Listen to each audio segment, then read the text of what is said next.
Hola hermanos, Dios los bendiga. En este día vamos a continuar con esta serie que se titula Los caminos del hombre sin Dios. Este es el tema número 2. Continuamos con nuestro tema, ¿cómo llegar al cielo? ¿O cuál es el camino al cielo? Parte número 2. ¿Cuál es el camino al cielo? Parte número 2. ¿Cuál es el camino al cielo? Parte número 2. Voy a empezar mencionando algunas cosas sobre este estudio. Y es que básicamente abordamos algunos pensamientos del ser humano que piensa que va al cielo, que piensa que el camino que él está, por el que está dirigiendo su vida es el correcto y que al final se encontrará con Dios. Pero no es lo que yo crea, no es lo que yo piense en el sentido de mi persona, o sea, no es lo que yo diga y que lo que yo diga es ley. No, sino lo que dice la palabra. Tratamos de analizar estos pensamientos a la luz de las escrituras. Y el hombre, podemos decir como introducción, que el hombre se ha hecho o se ha imaginado, se ha ideado para llegar al cielo caminos. Pero el problema de estos caminos es que se sostienen en su esfuerzo personal, se basan en su capacidad y no en Cristo. Ese es el problema de esos caminos, que se basan más en lo que él puede realizar o puede eh, trabajar por él mismo y tratar de llegar al cielo. Y obviamente vamos hoy a analizar otros dos caminos. El primero que analizamos es: yo guardo los 10 mandamientos. Muchos podrán decir, bueno, es que yo creo que yo no soy tan malo, yo creo que, Dios está de mi lado porque Él me da cosas. Yo creo también que yo no soy tan malo porque yo voy a misa. Es más, desde que era chiquito mi abuelita me llevaba, yo iba gustoso y me gustaba ir al catecismo y me gustaba ir a la escuela dominical y muchas otras cosas que tal vez alguien puede decir que él guarda los 10 mandamientos, pero ya analizamos a través de las escrituras que tú debes de guardar los 10 mandamientos sin faltar a ninguno. No es que yo guardo todos estos y este pues todavía me falla, no puede ser así. Pero ya hablé de eso la anterior enseñanza. Hoy vamos a enfocarnos en otros dos caminos más que la gente piensa por la cual va al cielo.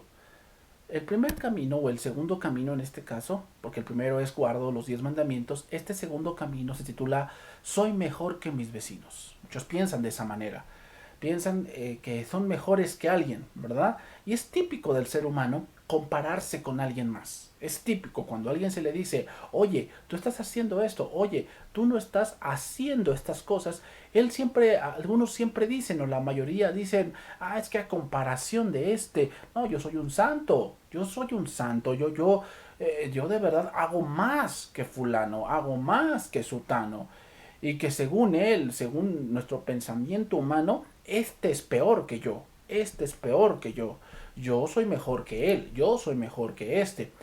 Y pensamos que eso nos justifica, que eso hace ver que lo que yo hago es mucho mejor que lo que otros hacen. Y es que en el pensamiento humano, hermanos, hay pecados que pues él no hace. Y por cuanto no los hace, entonces según su entendimiento, él es mejor que muchos que lo critican. Yo soy mucho mejor, es más, yo le puedo decir que yo soy mucho mejor que algunos cristianos que conozco. Yo soy mucho mejor. Y eso tal vez a la vista de muchas personas puede ser cierto o puede ser que no. Pero vamos a analizar con la palabra de Dios este argumento, este pensamiento, este camino que muchos están pensando, que muchos están diciendo. Vamos a citar algunos versos de las escrituras, porque es las escrituras las que los tienen que decir si esto es verdad o no. Entonces, por si voy a citar este verso que es Eclesiastés 7:20, que dice ahí, ciertamente no hay hombre justo en la tierra que haga el bien y nunca peque. Ahí tengo otras dos traducciones, la versión Jerusalén, versión 2001, que dice, no hay nadie tan honrado en la tierra que haga el bien sin nunca pecar. La versión Palabra de Dios para Todos, ahí lo tenemos, que dice, no hay ningún ser humano perfecto, ni que nunca haya pecado, ni que nunca haya pecado. Eclesiastés, para las personas que tal vez no están muy familiarizadas con la Biblia, Eclesiastés tiene la perspectiva de un hombre que ha vivido ya muchos años. Salomón escribió Eclesiastés cuando ya estaba en el declive de su vida, ya era un hombre viejo, un hombre de 80 años, de 70, 80 años, que él ya vivió un recorrido en la tierra, él ya pasó por muchas cosas. El libro de Eclesiastés nos dice que Salomón se dio muchos gustos que hoy el hombre busca. El hombre desde tiempos inmemoriales sigue buscando lo mismo. ¿Qué sigue buscando? Placer, dinero, comodidades, tener más que otros, tener un mejor trabajo, tener mejores ganancias, tener mejores rendimientos, tener una mejor casa, tener un mejor coche, tener a la mujer más bonita, tener al hombre más guapo. El hombre siempre ha buscado eso. Eclesiastés nos pone la muestra de alguien que fue un rey, que tuvo todo lo que quiso y que al final sacó una conclusión ya cuando estaba en el declive de su vida. Y una de las conclusiones que sacó es esta. ¿Cuál? Que no hay hombre justo en la tierra que haga el bien y nunca peque. Es decir, él tal vez en toda su vida, y a lo mejor muchas personas que me escuchan en mucha de su vida, han conocido gente que de verdad ha sido muy mala, que de verdad eran gente que olvidaba a su familia, que olvidaba a su esposa, que olvidaban a sus hijos, pero también conocieron personas que eran muy responsables, eran muy trabajadoras, eran muy madrugadoras, eran muy administradas, eran muy amorosas, tal vez sí, pero eso no quiere decir que no se equivocaran, que no pecaran. Vean lo que dice, no hay ningún ser humano perfecto, ni que haga, ni que nunca haya pecado. Bueno, pastor, bueno, yo no estoy diciendo que sea perfecto, yo no estoy diciendo eso, sino que a comparación de otros hombres, yo soy un santo, pastor. O sea, si usted considera, incluso conozco cristianos que son peores que yo, son peores que yo. Bueno, vamos a citar otros pasajes, vamos a citar otros pasajes. Romanos capítulo 3, verso 23 dice lo siguiente: por cuanto todos pecaron y están destituidos de la gloria de Dios. Ahí tengo otras dos traducciones para que podamos entenderlo de una mejor manera. La versión lenguaje actual dice, todos hemos pecado y por eso estamos lejos de Dios. La traducción viviente lo dice de esta manera: pues todos hemos pecado. Nadie puede alcanzar la meta gloriosa establecida por Dios. Este verso nos está diciendo que aquí no hay pecados chicos o grandes. No hay tal cosa. Eso solamente radica en la idea o en la mente de las personas. No hay pecados chicos o grandes, porque ese simplemente es una perspectiva humana, un pensamiento de una falsa justicia. El pensar que mi pecado no es tan grave es un gran falso camino.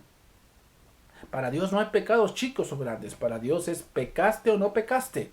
Bueno, es que sí, me equivoqué en esto, pequé en esto. Es que, es que yo nada más lo pensé, pero no lo hice. Él sí lo hizo. Él pensó en matar y mató. Yo nada más lo pensé, pero no lo hice. Para Dios es lo mismo. Así nada más lo pienses, pero no lo hagas, para Dios lo hiciste. Entonces, la perfección o la justicia de Dios radica no solamente en lo que hiciste, sino en lo que pensaste, de dónde surgió esas cosas.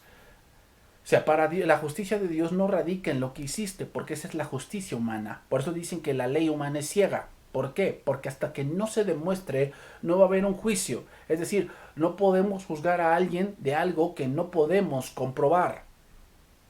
Bueno, pero en el caso de Dios, Él estuvo allí, pero también conoce la intención con que hiciste ciertas cosas. Y entrando en esa esfera, todos hemos pecado. Todos. Tal vez no lo hiciste, pero lo pensaste. Tal vez provocaste eso, ¿no? Intrigaste, manipulaste, pagaste, ofendiste. Tal vez otros sí, por eso están en la cárcel, porque están pagando por sus acciones. Pero hay muchos que deberían estar en la cárcel que están libres. Eso es un pecado. Y están destituidos significa que están lejos de Dios. Aunque tú pienses que eres mejor que muchas personas, eso no justifica delante de Dios que tú seas mejor que otros. No, no, eso no lo justifica. Todos estamos en esa esfera de que todos estamos bajo pecado. Todos. Nadie es mejor que nadie. En el punto de ir al cielo. ¿Ok? Ese es el punto que quiero aclarar. Aquí el punto de que nadie es mejor que nadie es en el punto de ir al cielo. Porque obviamente, después lo vamos a ver, pero hay dos caminos. Hay dos caminos. El camino que lleva a la salvación y el camino que lleva a la perdición. Pero después estudiaremos eso que ahorita que eso que después tendremos que explicar, pero ahorita no es el tema. Pero voy a continuar con otro ejemplo más de un hombre que también muchos pensaríamos que era muy bueno. En el libro de los Hechos, capítulo 10, verso 1, dice de esta manera: había en Cesarea un hombre llamado Cornelio, centurión de la compañía llamada la Italiana. Esto quiere decir que Cornelio era un hombre que era director de la policía. Eso significa que él era el comandante, él era el jefe de la policía, estaba a su cargo una compañía que estaba a su cargo y que él mantenía el orden en Cesarea. Y vea lo que dice también: piadoso y temeroso de Dios con toda su casa, y que hacía muchas limosnas al pueblo, y oraba a Dios siempre. Vamos, era un hombre que muchos quisieran tenerlo de vecino, tal vez muchos quisieran tenerlo de aliado, era un gran hombre, Cornelio.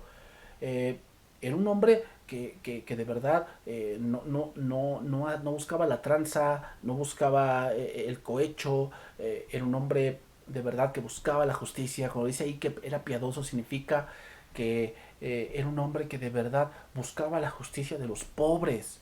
Porque hoy es el problema que muchos tienen, y es que el pobre casi siempre lleva las de perder en un juicio. ¿Por qué? Porque no tiene tanto dinero para pagar la injusticia.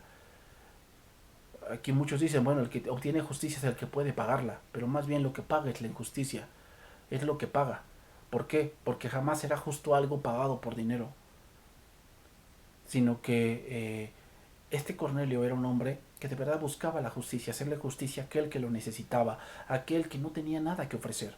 Le ofrecía o le daba justicia sin a cambio de nada. Por eso dice, era hombre piadoso, temeroso de Dios, con toda su casa, y que hacía muchas limosnas. O sea, de verdad este hombre para muchos podría ser un gran ejemplo a seguir. Pero adivina qué, este hombre Cornelio no era salvo. A pesar de todo lo que hacía, un hombre honrado, un hombre muy muy derecho, que buscaba siempre lo justo, que siempre ayudaba a los necesitados y que dice que oraba a Dios siempre. A pesar de todo eso, no era salvo. Puede ser que haya personas así, que ahorita me estén escuchando, o tal vez conozcas personas así, personas que llevan o tratan de llevar una vida así, piadosa, una vida recta, una vida donde saben que hay cosas que a Dios no le agradan, y a lo mejor no son creyentes, no son cristianos, a lo mejor hasta son ateos y dicen, no, es que yo sé que esto no es bueno, yo sé que robarme ese dinero no es bueno, yo sé que evadir impuestos es malo, yo lo sé. Y no necesariamente, pero eso no quiere decir que van al cielo. No quiere decir eso. Sigamos con el relato para ver qué es lo que sigue diciendo. Hechos capítulo 10, verso número 3. Este vio claramente, dice ahí, en una visión, como a la hora novena del día, que un ángel de Dios entraba donde él estaba y le decía, Cornelio. Él mirándole fijamente y atemorizado dijo, ¿qué es, Señor? Y le dijo, tus oraciones y tus limosnas han subido para memoria delante de Dios. Envía pues ahora hombres a Jope y haz venir a Simón, el que tiene por sobrenombre Pedro. Este posa en casa de cierto Simón Curtidor, que tiene su casa junto al mar. Él te dirá lo que es necesario que hagas. A ver, vamos a analizar un poco este pasaje. Cornelio era un hombre de verdad de mucho ejemplo y que para muchos tal vez iría al cielo, pero para Dios estaba muy lejos de ahí. Pero la misericordia de Dios se vio reflejada con él. ¿De qué manera? Se vio reflejada en el punto de que le dijo que mandara a traer a Pedro. ¿Para qué? Para que él le dijera lo que era necesario que haga. ¿Qué era necesario? Nacer de nuevo. Nacer de nuevo. Ciertamente, delante de los hombres, el camino de Cornelio iba al cielo, pero delante de Dios, Cornelio estaba muy lejos del cielo, muy, muy lejos. Entonces Cornelio tal vez era mucho mejor que algunas personas, era mucho mejor. Sin embargo, eso no lo hacía acreedor al cielo. Tal vez tú te puedes creer mejor que muchas personas, tal vez sí, tal vez a los ojos de un ser humano, tal vez a los ojos de un juez, tal vez a lo mejor a mis propios ojos, tú eres mejor que muchas personas. Pero mi opinión no es la que cuenta para ir al cielo, sino la opinión de Dios. Le dice Pedro, te va a decir algo que te es muy necesario. Tú puedes considerarte una buena persona. Te puedes considerar una persona que contribuye mucho a la sociedad. Sin embargo, no es lo que tú creas de ti mismo, sino lo que Dios dice de ti. Eso sí importa. Entonces, para muchos pueden decir, es que yo soy mejor que mi vecino. Y oílo bien, tal vez en el sentido moral, tal vez en el sentido de contribuir, tal vez sí eres mejor trabajador. Tal vez sí eres mejor constructor. Tal vez sí eres mejor informático. Tal vez sí eres mejor maestro en tu rama. Tal vez sí. Eres mejor que otros porque a lo mejor tu habilidad es mucho mejor. Pero para ir al cielo, nadie es mejor que nadie. Todos necesitamos a Jesucristo. Pero pasaré al segundo camino para no extenderme tanto en esto, que podríamos hablar muchas cosas, pero creo que esto es suficiente para entender que nadie es mejor que nadie para ir al cielo. Nadie. O sea, aunque nos podamos justificar de que yo no hago esto y él sí, yo hago esto y él no, eso no justifica a nadie para ir al cielo. Pero pasemos al tercer camino. El tercer camino es, y dice, muchos dicen, yo nací en un hogar cristiano. Yo nací en un hogar cristiano. O sea, yo nací y yo creo que por eso voy al cielo. Porque mi papá es el pastor. Mi papá es el coordinador. Mi papá es un líder de alabanza y por eso yo voy al cielo. Y mira, diré esto. Es una dicha que esto haya sido así. Dichoso aquel niño, aquel joven, aquel adulto que tuvo oportunidad de haber crecido en un lugar donde la palabra era el lenguaje familiar. Felices aquellos que desde su infancia oyen las oraciones de sus padres y la lectura de la palabra de Dios. Sin embargo, tengo malas noticias para ti. Aquellos que piensan de esta manera, que llegan al cielo por haber nacido en un lugar, pues te diré que estás equivocado. Porque se llega al cielo por la fe y no por herencia ni por sangre. Lo podemos ver en un pasaje. Voy a citar un pasaje porque como lo decimos, aquí no es lo que yo diga, aquí es lo que la Biblia dice. Ahí en Juan capítulo 1 verso 12 dice así: mas a todos los que le recibieron, a los que creen en su nombre, les dio potestad de ser hechos hijos de Dios, los cuales no son engendrados de sangre, ni de voluntad de carne, ni de voluntad de varón, sino de Dios.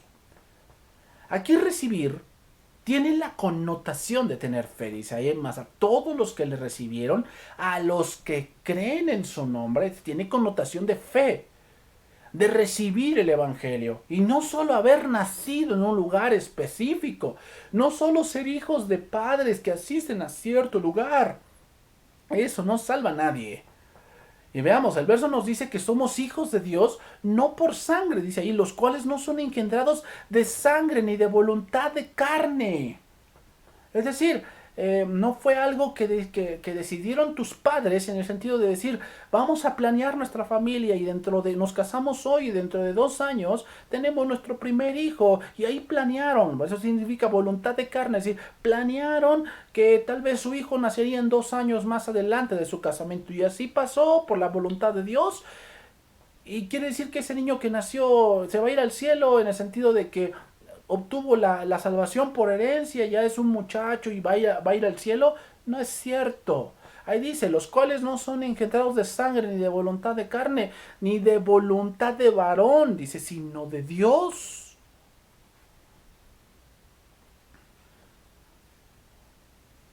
El nacer de Dios, el nacer de Dios no tiene nada que ver con la carne o con la sangre. No tiene nada que ver. Nacer de Dios tiene que ver con Dios mismo. Tiene que ver con la fe. De otra manera, ese camino que muchos piensan de que porque sus papás, o porque su papá es el pastor, o porque su papá es el líder de alabanza, o porque mi papá es el coordinador, y piensan que por eso van al cielo, déjame decirte que estás muy equivocado. Llegar al cielo no se llega por herencia. Y un profeta sí lo dijo. Mateo, capítulo 3, verso 5. Aquí vemos al profeta Juan el Bautista. Y dice ahí, y salía a él Jerusalén, y toda Judea, y toda la provincia de alrededor del Jordán. Y eran bautizados por él en el Jordán, confesando sus pecados. Al ver él que muchos de los fariseos y de los saduceos venían a su bautismo, les decía, generación de víboras, ¿quién os enseñó a huir de la ira venidera? Haced pues frutos dignos de arrepentimiento. Y no penséis decir dentro de vosotros mismos, a Abraham tenemos por padre, porque yo os digo que Dios puede levantar hijos a Abraham aún de estas piedras. ¿Qué pensaban ellos? A Abraham tenemos por padre. Es decir, ellos pensaban que porque venían de la estirpe de Abraham iban al cielo. No. Ahí lo dice muy claro. Les dice, no penséis dentro de ustedes. ¿Qué están haciendo estos hombres? Lo que estos hombres estaban haciendo es que pensaban que debían cumplir ciertas condiciones religiosas, como asistir a cierto lugar, como guardar ciertos días, como dar lectura a cierta literatura y guardarse de ciertas cosas. Y eso es lo que muchos están pensando hoy. Muchos piensan que, bueno, yo soy hijo del pastor, yo soy hijo de fulano, yo soy hijo de sotano, yo soy hijo del gran evangelista, del gran predicador famoso Billy Graham y toda la cosa, pero no han hecho una decisión de fe, no han hecho una profesión de fe, no se han arrepentido, como dice ahí, hacer pues frutos dignos de arrepentimiento. Muchos de ellos están pensando que yo debo asistir a la iglesia, y asistir un domingo a la iglesia se ha vuelto una rutina, pero nunca han conocido a Dios. Ellos pensaban que por haber sido de la estirpe de Abraham, ellos iban al cielo. Lo voy a leer en otra versión. La versión Jerusalén 2001 dice ahí, pero viendo venir muchos fariseos y saduceos a su bautismo, mira, fariseos y saduceos eran gente celosa de la ley, eran gente de verdad que buscaba agradar a Dios, que buscaba aprender y eran celosos en guardar muchas cosas. Pero fíjate lo que les dijo este profeta en nombre de Dios, les dijo, raza de víboras, ¿quién nos ha enseñado a huir de la ira inminente? Dad pues frutos dignos de conversión. ¿Verdad? Dad pues frutos dignos de conversión. Y dice, y no creáis que basta con decir en vuestro interior, tenemos por padre a Abraham. No basta con decir en tu interior que eres hijo del pastor. No basta. No basta con decir que yo soy el hijo del líder de alabanza. No basta eso. No basta con decir yo soy el hijo de la maestra de los niños. No basta con decir eso. Porque dice, porque yo os digo que puede Dios de estas piedras suscitar hijos a Abraham. ¿Qué quiere decir? El profeta les dice que ese era un pensamiento tan equivocado, porque para sacar hijos, Dios mismo podía levantarlos de las piedras. Ahora nos ponemos a pensar en las piedras y podemos sacar una conclusión a todo esto. Ser hijo de alguien es algo común. Es algo que ocurre en todo el mundo, pero no asegura el cielo. No asegura el cielo. Así que pensar que porque yo nací en un hogar cristiano, en cuna cristiana, nací en esto, desde chiquito conozco, no tiene nada que ver con el cielo. Así muchos yo he escuchado en el mundo que dicen, es que yo desde chiquito, yo siempre estuve cerca de la iglesia, yo siempre estuve cerca del padrecito, yo fui monaguillo.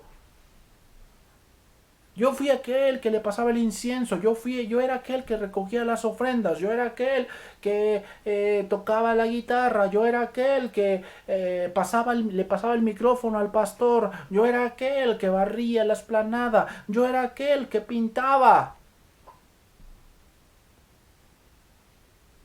Pero no basta con eso, no basta. Concluimos, concluimos.